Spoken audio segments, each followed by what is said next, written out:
Halo, pernahkah Anda merasa sakit? Pasti pernah kan? Sakit itu memang gak enak, tapi tahukah kalau sakit itu sebenarnya penting banget buat kita? Sakit itu seperti alarm dari tubuh kita. Dia kasih tahu kalau ada yang gak beres. Misalnya kita kepanasan atau kelamaan duduk dengan posisi yang sama. Tubuh kita punya cara unik buat ngasih tahu kalau ada yang salah. Misalnya, kalau kita demam, itu tandanya tubuh kita lagi melawan infeksi. Memang, sakit itu gak enak. Tapi sebenarnya itu cara tubuh kita melindungi diri. Rasa sakit membuat kita sadar kalau ada yang perlu diperhatikan. Misalnya, kalau kita sakit kepala mungkin kita butuh istirahat atau minum air lebih banyak. Coba bayangkan kalau kita tidak bisa merasakan sakit.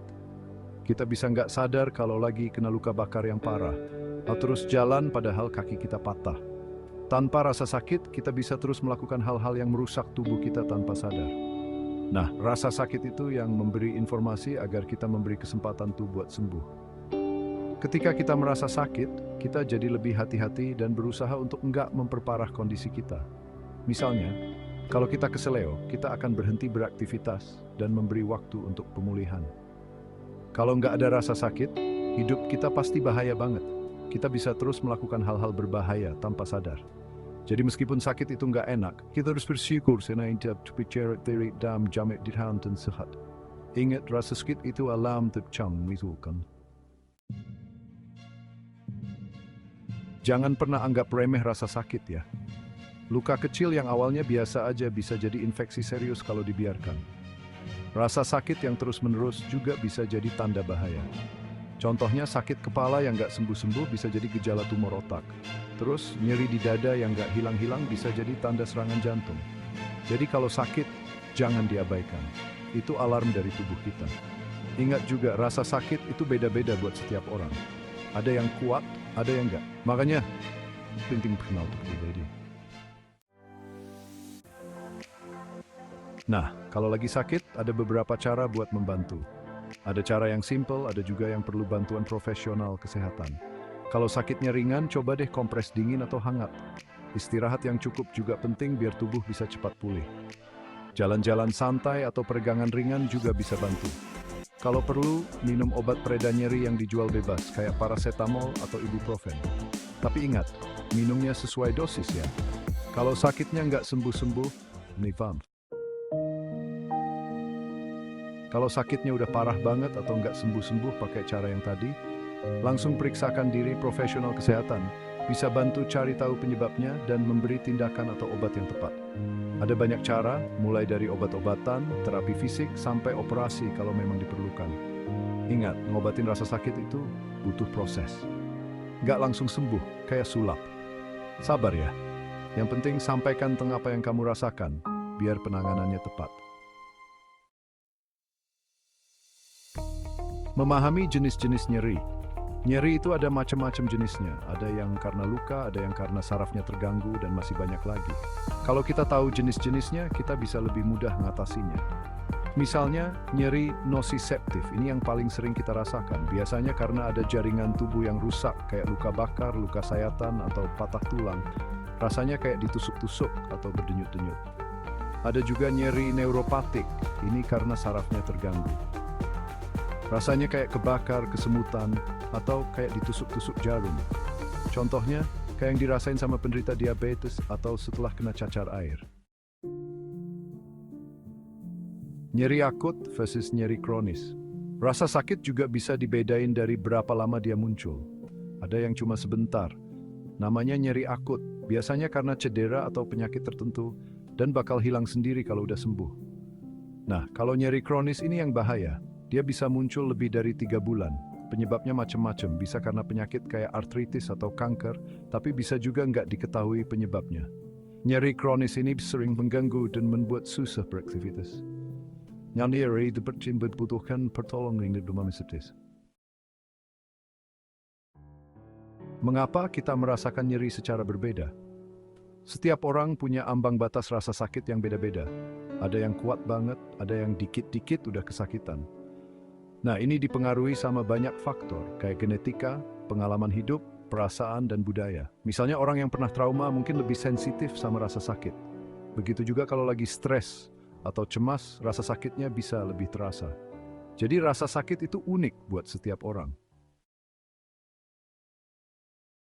Manajemen nyeri bukan sekedar menghilangkannya. Nah, kalau ngomongin soal manajemen nyeri, tujuan utamanya bukan selalu buat ngilangin rasa sakitnya sepenuhnya, tapi buat ngurangin rasa sakitnya sampai ke level yang masih bisa kita tahan, sehingga kita tetap bisa beraktivitas. Ini banget, karena rasa sakit yang kronis bisa mengurangi kualitas hidup seseorang. Ada banyak cara buat ngelola rasa sakit, mulai dari minum obat, terapi fisik, terapi okupasi, sampai mengubah gaya hidup. Setiap metode punya kelebihan dan kekurangannya masing-masing. Misalnya terapi fisik bisa bantu kita buat nguatin otot, bikin badan lebih fleksibel, dan nambahin jangkauan gerak. Ini bisa sangat membantu buat orang-orang yang punya masalah dengan sendi atau otot. Terus, terapi okupasi bisa bantu kita buat ngelakuin kegiatan sehari-hari dengan cara yang nggak bikin sakit. Terapis okupasi bisa ngajarin kita cara-cara baru buat ngelakuin tugas-tugas harian tanpa nambahin rasa sakit. Nah, kalau soal gaya hidup, kita bisa mulai berhenti merokok, makan makanan sehat, dan menjaga berat badan ideal.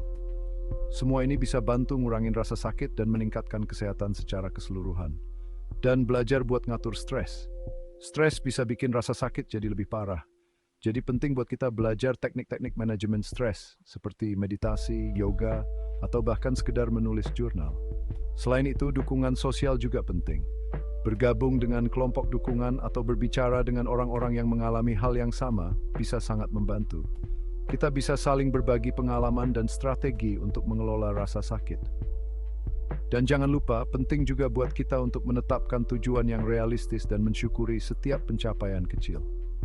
Ini bisa bantu kita termotivasi dan merasa lebih baik tentang diri kita sendiri. Mengelola rasa sakit memang bukan hal yang mudah, tapi dengan pendekatan dukungan yang baik, kita bisa tetap menjalani hidup dengan penuh harapan dan kebahagiaan. Hidup berdampingan dengan nyeri, menjalani hari dengan nyaman. Dalam bab ini, kita akan membahas bagaimana kita bisa tetap menjalani hari-hari kita dengan nyaman, meskipun harus hidup dengan rasa sakit yang kronis. Bagi sebagian orang, hidup dengan rasa sakit yang gak kunjung hilang adalah kenyataan yang harus dihadapi setiap hari. Rasa sakit ini bisa datang dari berbagai kondisi, seperti artritis, fibromyalgia, atau cedera yang gak sembuh-sembuh. Tapi, bukan berarti seseorang harus nyerah sama rasa sakit. Ada banyak cara yang bisa kita lakukan untuk tetap aktif dan menikmati hidup. Misalnya dengan melakukan olahraga ringan yang sesuai dengan kondisi tubuh kita. Olahraga ini bisa membantu mengurangi rasa sakit dan meningkatkan mood kita. Dengan strategi yang tepat, kita tetap bisa menjalani hidup yang bahagia dan berarti. Salah satu strategi yang bisa kita coba adalah mindfulness atau kesadaran penuh. Dengan mindfulness, kita bisa belajar untuk menerima rasa sakit tanpa harus merasa terbebani olehnya. Fokus sama hal-hal yang bisa kita kontrol, kayak tetap aktif, makan makanan sehat, dan tidur yang cukup. Makanan sehat bisa membantu tubuh kita untuk tetap kuat dan bertenaga, sementara tidur yang cukup bisa membantu tubuh kita mengurangi rasa sakit.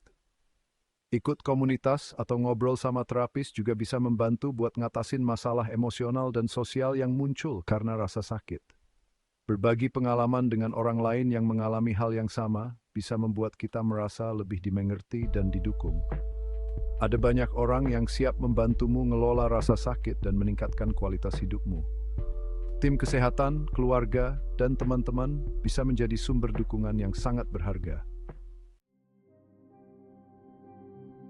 Bagi profesional kesehatan perlu dipahami bahwa nyeri adalah bagian yang wajar dalam hidup. Nyeri yang dirasakan pasien seperti sinyal penting yang perlu dibantu. Pahami rasa sakit pasien dan kenali jenis-jenisnya, dan berikan intervensi manajemen nyeri sesuai kebutuhan. Itu kunci menolong pasien kita agar segera sehat dan produktif. Jangan pernah ragu untuk berkolaborasi antar profesional kesehatan untuk nyeri yang parah atau nggak kunjung hilang. Ingat, ngelola rasa sakit itu sebuah proses. Akhirnya temukan cara yang tepat untuk klien kita agar dan sejahtera.